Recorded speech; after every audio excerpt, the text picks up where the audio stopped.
Galera, o Vasco acertou a contratação do jogador Jean Menezes, que estava atuando lá no Toluca do México. O jogador desembarcou no Rio de Janeiro nesse último final de semana, já realizou exames médicos pelo Vasco e é o novo reforço da equipe Cruz Maltina. O jogador chega no Vasco por 8 milhões e meio de reais. Esse é o valor que o clube do Vasco da Gama terá que pagar ao Toluca pela contratação do jogador. Lembrando, galera, que saiu a convocação para as eliminatórias da Copa do Mundo agora e o Jean Menezes foi convocado para a seleção do Chile. O jogador também teve outras passagens pela sua seleção de seu país, no caso da Copa América de 2021, disputada pelo Brasil, ou melhor, no Brasil, né?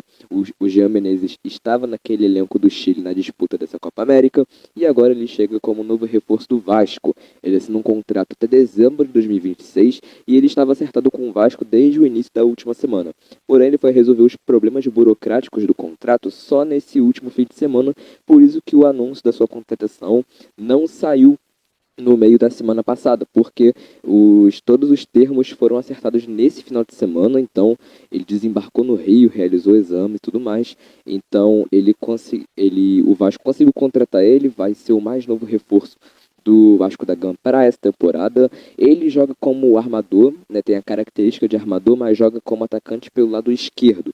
Então, se a gente for analisar o elenco do Vasco e a escalação que o Rafael Paiva vem usando nos últimos jogos do Vasco, ele deve ter uma briga por posição com o David, que pertence ao Internacional e está emprestado ao Vasco. A tendência é que o Vasco adquira o jogador em definitivo ao fim do ano por causa de cláusulas contratuais. Então, galera, o Jean Menezes é o mais novo reforço do Vasco, já estava negociando com o Clube Cruz Maltino havia um tempo já, e foi ter o acerto com o Vasco, né? O jogador e o Vasco já tinham um acerto desde o início da semana passada, só que o contrato, os exames médicos foram ser realizados nesse fim de semana e agora o Vasco conseguiu contratá-lo de forma oficial. Então agora o Vasco, que estava buscando reforços nessa janela com o Brian Rodrigues, o próprio Jean Menezes, conseguiu fechar sua contratação nessa janela de transferências, beleza?